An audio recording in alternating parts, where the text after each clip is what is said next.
ఇవాళ ఏపీ మంత్రివర్గం భేటీ కానుంది. మద్యం పాలసీ, మైనింగ్ పాలసీలపై కేబినెట్ లో చర్చించనున్నారు. మద్యం పాలసీపై కేబినెట్ సబ్ కమిటీ సిఫార్సులను కేబినెట్ సమీక్షించనుంది. వచ్చే నెల 1వ తేదీ నుంచి రాష్ట్రంలో కొత్త ఎక్సైజ్ పాలసీ అమలుపై చర్చించనున్నట్లు తెలుస్తోంది. మద్యం పాలసీపై తమ ప్రతిపాదనలను కేబినెట్ ముందు మంత్రివర్గ ఉపసంఘం ఉంచనుంది. కేబినెట్ సబ్ కమిటీ ప్రతిపాదనలపై మంత్రివర్గంలో చర్చ జరగనుంది. అనంతరం నూతన మద్యం పాలసీకి మంత్రివర్గం ఆమోదం తెలిపే అవకాశం ఉంది. ముఖ్యమంత్రి చంద్రబాబు నాయుడు అధ్యక్షతన జరిగే ఈ మంత్రివర్గ సమావేశంలో పలు కీలక అంశాలపై చర్చించనున్నారు. స్థానిక సంస్థల ఎన్నికల్లో బీసీలకు 33% రిజర్వేషన్లపై మంత్రివర్గం ఆమోద ముద్ర వేయనుంది. వరద సాయం, ఇసుక పాలసీ అమలు వంటి వాటిపైన కేబినెట్లో ప్రస్తావనకు రానున్నట్లు తెలుస్తోంది.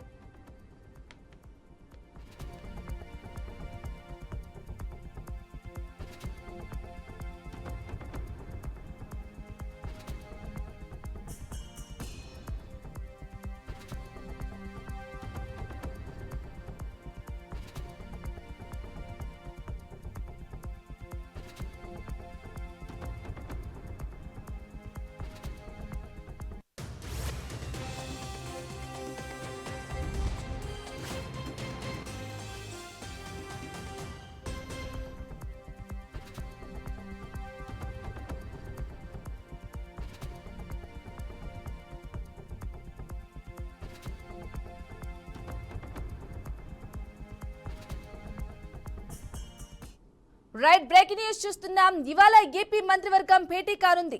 మద్యం పాలసీ, మైనింగ్ పాలసీలపై కేబినెట్ లో చర్చించనున్నారు. మద్యం పాలసీపై కేబినెట్ సబ్ కమిటీ సిఫార్సులను కేబినెట్ సమీక్షించనుంది. వచ్చే నెల 1వ తేదీ నుంచి రాష్ట్రంలో కొత్త ఎక్సైజ్ పాలసీ అమలుపై చర్చించనున్నట్లు తెలుస్తోంది.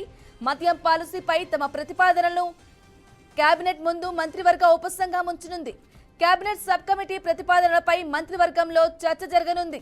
అనంతరం నూతన మద్యం పాలసీకి మంత్రివర్గం ఆమోదం తెలిపే అవకాశం ఉంది. ముఖ్యమంత్రి చంద్రబాబు నాయుడు అధ్యక్షతన జరిగే ఈ మంత్రివర్గ సమావేశంలో పలు కీలక అంశాలపై చర్చించనున్నారు. స్థానిక సంస్థల ఎన్నికల్లో బీసీలకు 33% రిజర్వేషన్లపై మంత్రివర్గం ఆమోద ముద్ర వేయనుంది. వరద సాయం, ఇసుక పాలసీ అమలు వంటి వాటిపైన కేబినెట్లో ప్రస్తావనకు రానున్నట్లు తెలుస్తోంది.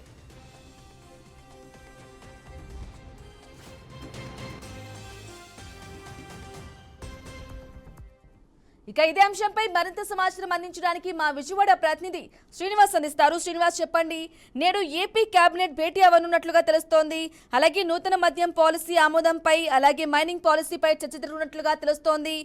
అలాగే 100 రోజుల పాలన సాధించిన పురోగతిపై కూడా చర్చించే అవకాశం ఉన్నట్లుగా తెలుస్తుంది. ఈ భేటీలో ఎవరెవరు పాల్గొంటున్నారు, దీనికి సంబంధించిన కంప్లీట్ డీటెయిల్స్ ఇవ్వండి. బ్రాహ్మణి, ఆంధ్రప్రదేశ్ మంత్రివర్గ సమావేశం మరి కొద్దిసేపట్లో ప్రారంభం కానుంది. మంత్రివర్గ సమావేశంలో కొన్ని కీలక నిర్ణయాలు కూడా తీసుకున్నారు. అయితే ప్రధానంగా ఈ మంత్రివర్గ సమావేశానికి చంద్రబాబు నాయుడు అధ్యక్షతన ఆంధ్రప్రదేశ్ మంత్రులందరూ కూడా హాజరు కానున్నారు. దాంతో పాటు ఆయా శాఖలకు సంబంధించినటువంటి ప్రధాన కార్యదర్శులు కూడా ఈ కేబినెట్ కు పాల్గొనున్నారు. రానున్న నేపథ్యం కనిపిస్తుంది. అయితే ప్రధానంగా మంత్రివర్గ సమావేశంలో మనం కొన్ని కీలక అంశాలని గతం నుంచి కూడా ప్రభుత్వం ఏర్పడి 100 రోజులైన తర్వాత ఇచ్చినటువంటి మేనిఫెస్టో ప్రకారం అధికారంలోకి వచ్చిన తర్వాత అమలు చేయవలసినటువంటి అంశాలు పెట్టున్నాయి. వాటి మీద పూర్తిగా చర్చించేటువంటి అవకాశం ఉంది. అయితే మధ్యంతరంగా అనుకోకుండా వచ్చినటువంటి వరదలు, దానికి సంబంధించినటువంటి బుడమేరు, ఆపరేషన్ బుడమేరు అంటూ కూడా ఆంధ్రప్రదేశ్ ముఖ్యమంత్రి చంద్రబాబు నాయుడు ఈ మధ్యకాలంలో ప్రకటించడం జరిగింది. అంతేకాకుండా వరద బాధితులు ఎవరైతే ఉన్నారో వాళ్ళకి ఇచ్చినటువంటి పంట నష్ట పరిహారం కావచ్చు, అదేవిధంగా కేంద్ర ప్రభుత్వం వచ్చిన తర్వాత, కేంద్ర కమిటీ వచ్చిన తర్వాత వేసినటువంటి నివేదిక ఏదైతుందో, అంచనా నివేదిక ఏదైతుందో దాని ద్వారా ఆంధ్రప్రదేశ్ కి రాబోతున్నటువంటి పంట నష్ట పరిహారం, రాబోతున్నటువంటి సహాయం గురించి కూడా చర్చించేటువంటి అవకాశం ఉంది. అంతేకాకుండా ఇక్కడ ఆంధ్రప్రదేశ్ ప్రభుత్వం ప్రధానంగా ఇప్పుడు నష్టపడిన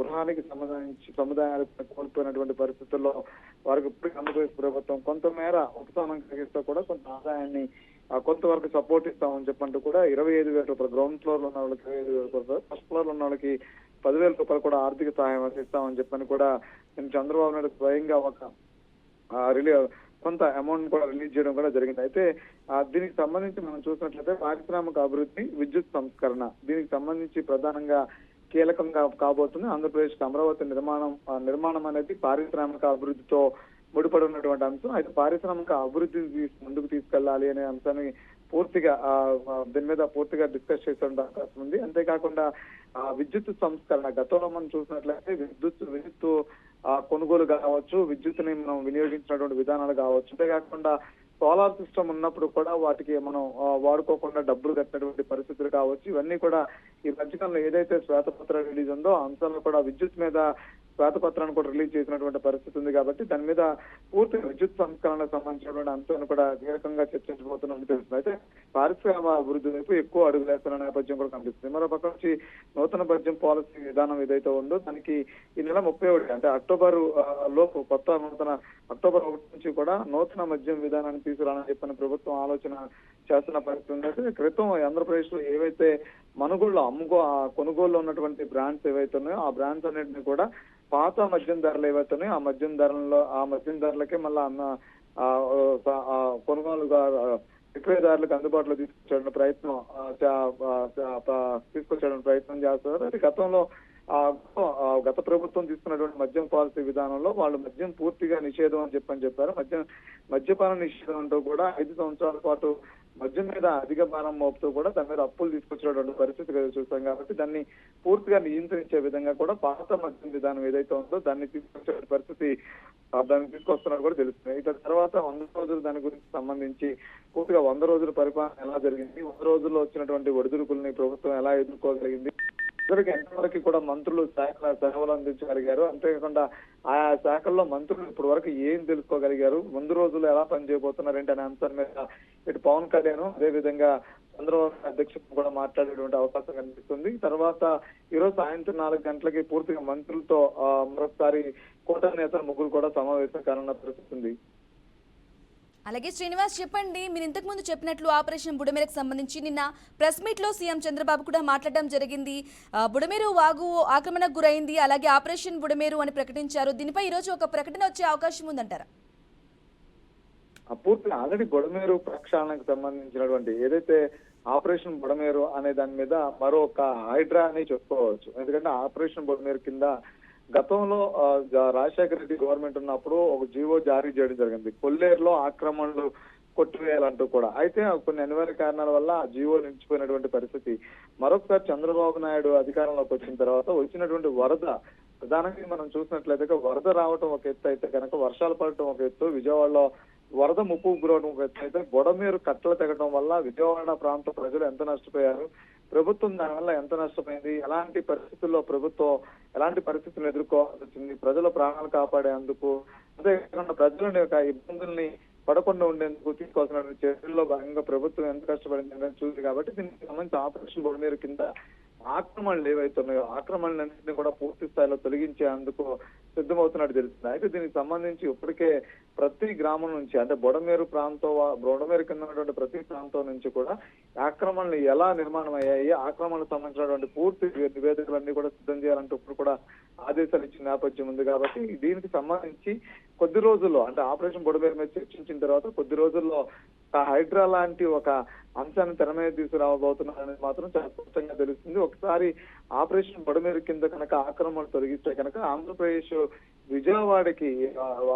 రాజధాని విజయవాడ కీలకంగా మారిన పరిస్థితి ఉంది. అంతేకాకుండా అమరావతి నిర్మాణం తర్వాత అంటే కృష్ణానది పొంగడం వల్ల అమరావతి మీద కూడా అనేక ఆరోపణలు వచ్చినటువంటి పరిస్థితి. అంటే బుడమేరు నీళ్లు విజయవాడకు వస్తే కృష్ణానది నీళ్లు అమరావతికి వస్తాయని చెప్పనేది కూడా పెద్ద ఎత్తున ప్రచారం జరిగింది. కాబట్టి ఇలాంటి అంశాలు మరలే ఒక మీదకి రాకుండా ఉండేదని కూడా చర్యలు తీసుకుంటామని చెప్పారు.